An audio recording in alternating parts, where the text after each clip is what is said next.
Hi everyone, welcome to the first video in the series how to make your own COVID tracker.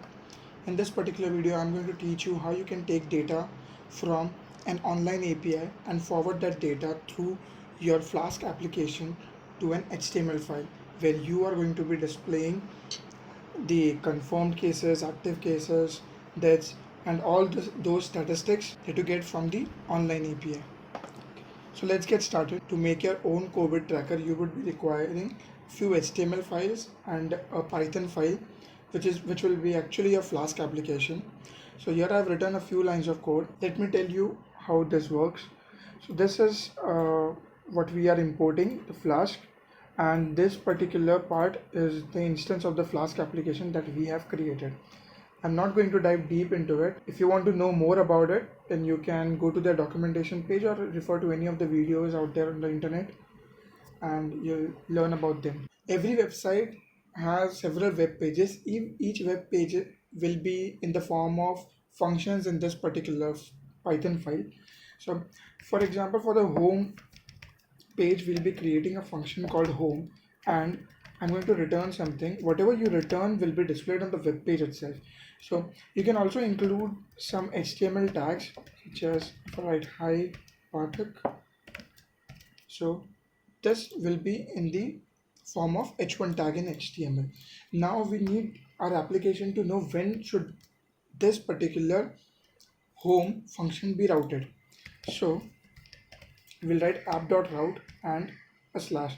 Slash indicates that as soon as you go to the primary DNS server, for example, if you have a website, say covidtracker.com. So whenever you go to covidtracker.com, this particular function will be run. Now, for suppose you have another page, such as maybe say you can say world. Okay, so when you go to covidtracker.com/world, so you can have another function where you will be writing in this particular fashion. So for now we'll keep just a slash. Now you don't need to create any HTML file because we're not rendering any kind of template. We'll do that later. Now that you have created this, save this file and go to the command prompt. Go to the directory where you have this particular file located. For me it is in documents, COVID tracker. Now here write Python and the file name followed by py. Here you can see you have your particular application running on this URL. Just copy paste it to a browser and here you go. Now we will be looking at how you can pass a data to your HTML file. So very first what you have to do is you have to create a templates folder in the file, in the folder itself where you have this main.py. Now we need to create an HTML file and save that file in the templates folder itself. So here I will be naming home.html. So to start with a few of the HTML tags, I'll skip the head section for now. I'll have h1 formatting and here I can write hi and I need something. So that something will be a variable that I will be passing from this application. Let me have a variable named Pathak itself to be passed. So now what you have to do is you want to render this particular HTML template. So what you need to do is you need to import render template from Flask, and for now that's it. You need to return this render template, and inside this the first parameter will be the name of the HTML file, and all the following parameters you'll have some of the other variables that you need to pass. For here I am passing a data variable which actually holds the variable var in this particular program. I'll save this file. Now in order to access that data variable which you have passed from your main.py file, you need to use double curly braces and simply write data into this, the name of the variable. I'll rerun this program, Control C to exit. Okay, so we have an error from Flask import. Okay, Okay, that's a mistake. Sorry for this. Now we are good to go. Okay. So again the same URL. You can see a pattern. We didn't pass this variable pattern. I mean, we didn't explicitly write it, but we passed this variable to the HTML file. This is the same logic that we are going to use in order to create our COVID website. So I'll take you through some of the online APIs. When you go to a website and when you search online COVID APIs, you get a ton of results. You can select any of them, whichever suits your requirement, what kind of API you need, what kind of data that you actually want to show. For example, state-wise data, complete country data you want to show, or you want to show some global data. You can have your API taken from any of the websites which has that particular information. Now I'm using this particular API which has information about India on the number of cases, new cases, new deaths recovered, and tests per million, and all those things. So you need to copy this link, and we'll ask our application to request this link. For that purpose, we need to import request.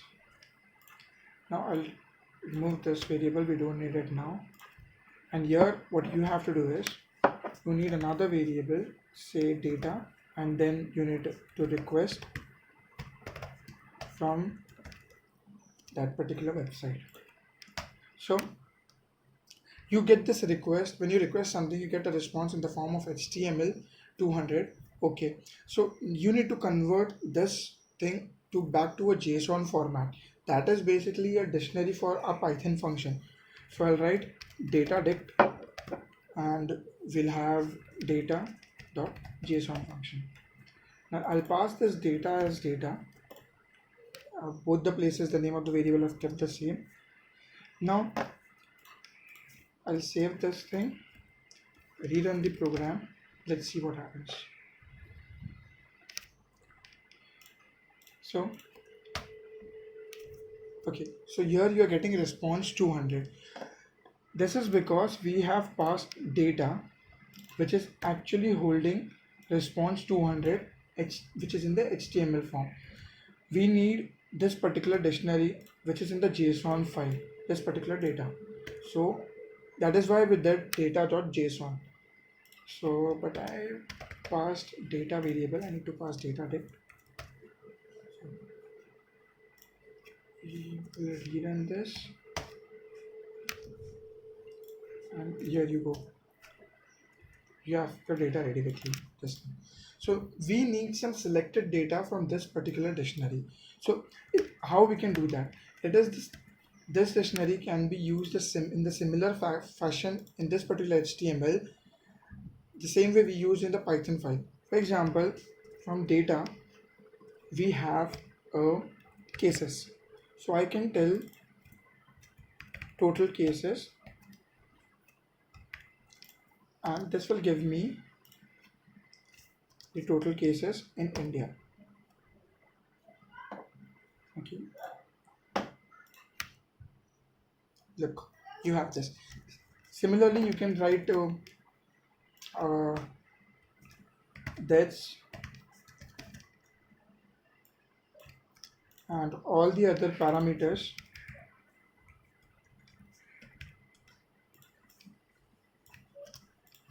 for now I'll take recovered, and we'll have probably what we have, the fourth thing is active.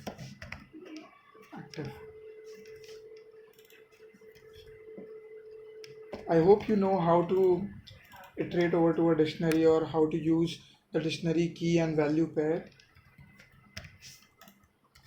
So going back to the command prompt,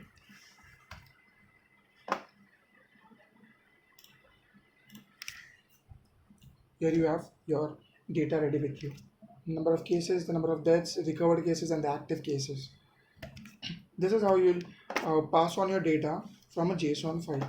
Now this JSON file particular, I have this format the same JSON file, what I have done is I've written in good way, in a good representational way to explain you how this works, because you'll be facing a lot of complicated JSON files uh, which are in the form of dictionary, but they have nested dictionary kind of structure, dictionary, and the level increases.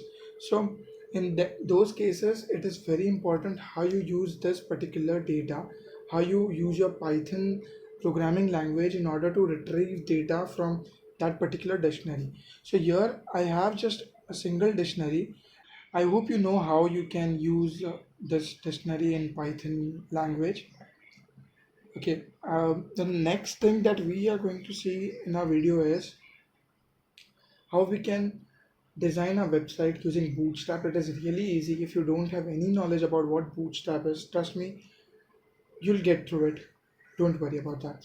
Now, the first video was meant to explain how we can pass on our data to an HTML file, and that's what we did. We had a Python file, we had an HTML file, and we just made use of render template, the Flask request module, and had this thing ready.